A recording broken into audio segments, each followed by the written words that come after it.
You ready? Yeah, yeah, Do it live, right? exactly. Cool, man. All right. So, Patrick, thank you for joining me for another episode of Roger Up Podcast. All right. Thank you for taking the time out. I know you're a busy man. So, what I like to start off with is basically kind of like your background and what led you to the Marines. So I grew up playing lacrosse, obviously going to school, and I was really good at lacrosse. Like my whole family, I have four brothers. We're all like, I'm retarded. I can't even do math, but like we're like gifted at lacrosse. So Yeah. that was kind of like my main focus. And then I ended up getting a couple offers when I got to like the time was supposed to go to college, but I didn't get as many D1 offers. I only had like one or two. Being in the Midwest, we're not heavily recruited out here because it's all East Coast and some West Coast. Um, so like I just didn't get the exposure I needed by that time, and I was like, I'll give up. And then like one day, actually, an Army recruiter actually just called me, and I had no idea how it works at that time. So I was like, oh, this guy wants me to join the Army. Like, I'm like, oh, cool. Especially because I was like an athletic guy and stuff. But Yeah. so I ended up going and talking to the Army, and then my dad was like, dude, you should go and talk to the Marines. I talked to the Marines, and I had always wanted to go in the military. I had no one in my family had yet. So, and I always just felt a calling to it. I was always playing like with fucking BB guns and like airsoft and shit. Like, I want to do this. This is fun. I'm an adrenaline junkie. Like, so I ended up joining the Marines. And then, want me to talk about my career and how that? Yeah. Yeah. I mean, what led you? I mean, I'm sure you like right off the bat, you knew you were going to be infantry. Uh, yeah. So I definitely wanted infantry. Actually, before I say anything, the one big thing looking back on all this now, I feel like, and especially as I've grown older and got a little bit more spiritual and in tune with myself and the things around me, I've definitely noticed that certain things happen like that's kind of crazy, and it just led me to this. Like it's like almost like a manifest destiny. You know what I mean? Like a lot of shit. Yeah. So I wanted to go into straight up infantry, and then this is one of those examples. I happened to this one guy who is like a close family friend who was a Marine, is a staff sergeant in EOD. Came home and just happened to visit like right around that time that I was enlisting, and he's like, dude, try and get into security forces. And he's like, you'll have a lot different training than just being 4 years in the fleet. So I ended up signing I asked him about it. They never even told me that was a thing. I had to ask him, and thankfully to that guy for telling me about it. So I asked him, he's like, oh yeah, we actually do have it. And I scored really high on the ASVAB. I got like an 85, so I could do whatever I wanted. So I ended up getting a fast contract, or a PRP contract is what I actually got. So that's like the presidential thing or Yeah. Yeah. whatever. Yeah. Um, and then I ended up going into fast instead by like when I got to BSG. You know how you go into BSG, Mm-hmm. you can kind of they send you to the White House, or they send you to Banger, or they send you into fast. So I went into fast, and that was sick, dude. To be honest with you, like Yeah. a lot of grunts hate on fast guys, but one of the big reasons is because they send them right to the fleet, so that's all these guys see. Plus, all these senior lances are super salty. But I actually showed up to the fleet as a PFC, so Mm-hmm. Oh, I remember. I remember. yeah. So that didn't really matter. But in fast, like I got the opportunity to go to so many different schools that I never even would have had the opportunity to, especially as a boot in the fleet. Mm-hmm. You know what I mean? Like I went to CQB school, I went to Seaburn, and then advanced Seaburn school. I went to the old school Raiders course, which was like the amphibious assault course, which was that was with Special Operations Training Group. That was like the sickest experience of my life. Um, and then I did two deployments right away with that unit, like back to back, which was cool, especially showing up to the fleet with two deployments under my belt already. Mm-hmm. Um, we got to work civvies overseas on deployments at certain missions. You know what I mean? It was like that. It was like a super cool experience. Yeah. Then obviously, I came to 1-7, and 1-7 was. I mean, all of us. We had a good group of guys. Yeah. So Yeah. that was fun. And then I'm sure but for everyone else, we came back from deployment, and I had about a year and a half left on my contract, so I didn't have time really to make the next deployment. Hmm. So I ended up going to the rifle range, and I was sent there as a coach. I was supposed to be like a coach where you just sit on the line all day. And Yeah. I got there, yeah, I got there, and I was like, look at my record. And like I was talking, we right when I got there, we had just gotten a new gunner too. Um, so he didn't really know anyone. He was like revamping the whole place. I'm like, hey, me and actually Monforte. Do you remember Monforte, Oh the yeah. sniper? Oh yeah.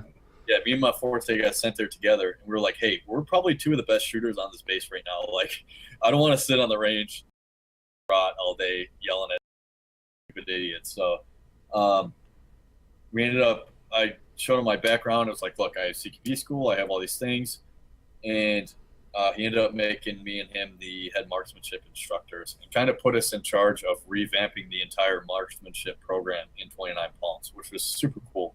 Because now the program that is taught there, actually by Lopes, is still there, I think, is the one that we made. So that was awesome. Cool opportunity. And then after about a month of doing that, like my first course, which lasts about a month and a half, I ended up getting onto the competition shooting team for 29 Palms, which was also like I Yeah. just, dude, we would shoot like literally like 2,500 rounds or 2,500, yeah, 2,500 rounds a day Oh jeez. on a good day. Yeah, anywhere from like 1,500 to 2,500 like tops.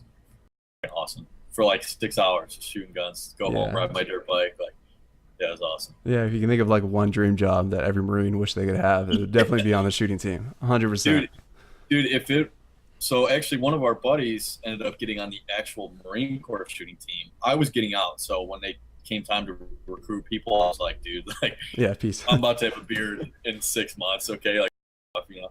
But yeah, the if I wasn't in 29 Palms doing that, I would still be there. If I was in Pendleton, I would still be in the Marine Corps, still doing that job.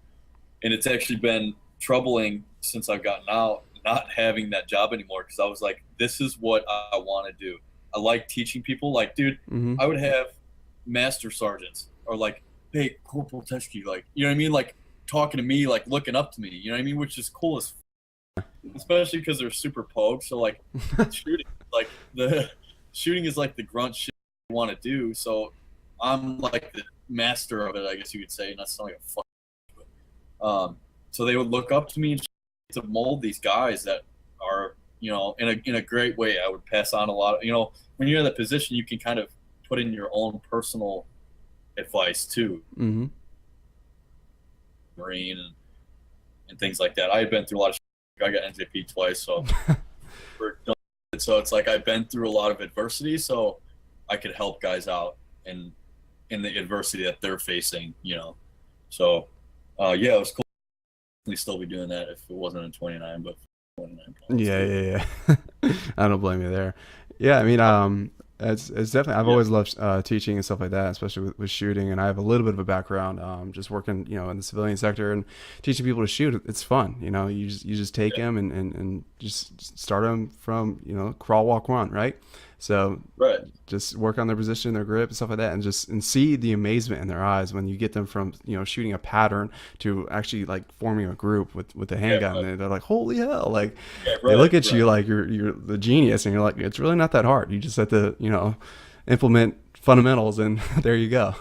Yeah, that's the thing. Like, there's two parts where you feel great. It's when they first see you and they see how good you shoot. Yeah, They want to be that, and then when they finally, at the end of the course or end of your time with them, actually notice a big difference in their own shooting. That's like the second cool part. So, super um, satisfying to see that. yeah, which all of that, me having that job and everything, kind of was part of how I started Dust Off because I loved being in that environment where people look to me for things. You know what I mean? Knowledge Um, and it, experience and for help. You know what I mean? yeah, I like helping people. I like giving. I have a lot of things to say. I have a lot of advice to give, and I have a lot of things to offer. So putting myself in the situation where I can do that is what I wanted to do. So that was kind of how it ended up. yeah, And that's awesome. And so basically, what was the final decision for? I mean, did you already know you were going to get out like early on, or was it like a moment like you were just on the edge and you finally said, I'm out, or did you always uh, think about it? I was like all the way up to the end. I knew all along I was going to be getting out. kind of like it, like subconsciously. Mm-hmm. And that's kind of what I was talking about. Like doors just kept getting shut in my face. And to me, I look at that as like, like someone else is saying, hey, like you did your time, like Yeah. you're on to the next mission right now. You know what I mean? So I was trying to go into actual Raiders, MARSOC, which at the time I went to school, MARSOC wasn't Raiders yet. They adopted the Yeah. Raiders. So when I say post 2014 Raiders, that's MARSOC. I tried to go to MARSOC, but one of my NJPs was still kind of causing an issue, and then just a bunch of shit. And then turns out, which but shortly after I got out, my mom died. So I was like, Mm. I had no idea. By the time we found out my mom was sick, it was 2.5, 3 months had anything wrong with her till the point that she died. Mm. And it was right after I got out. So imagine if I had stayed in, I could have been overseas, because I was going to jump on the next 1-7 deployment, and I would have been overseas in Afghanistan with O'Neill and all them, all my buddies, all our junior guys, So it was just like, I just felt the need to get out for some reason. And I was like, I'm going to give it a shot. And if it doesn't work out, I will go back in. But I was all the way up to the end for sure. Like the last 2 weeks, I was like signing my like re-enlistment papers, basically like getting them ready. Yeah. But so you decided you got out, and then did you end up going straight back home, or? No. So I ended up moving I was dating a girl at the time. I don't know. Did you ever meet her? I think I saw you guys at the gym once. I know that. Yeah, she's. If anyone is watching this podcast, they'll know who she is, because it was the GNC girl from 29 Pumps, like the one with the tattoos. And Yeah. Sleeve, everyone knows her. She's like the hottest girl in the town, which is like a solid 7 for anywhere else. But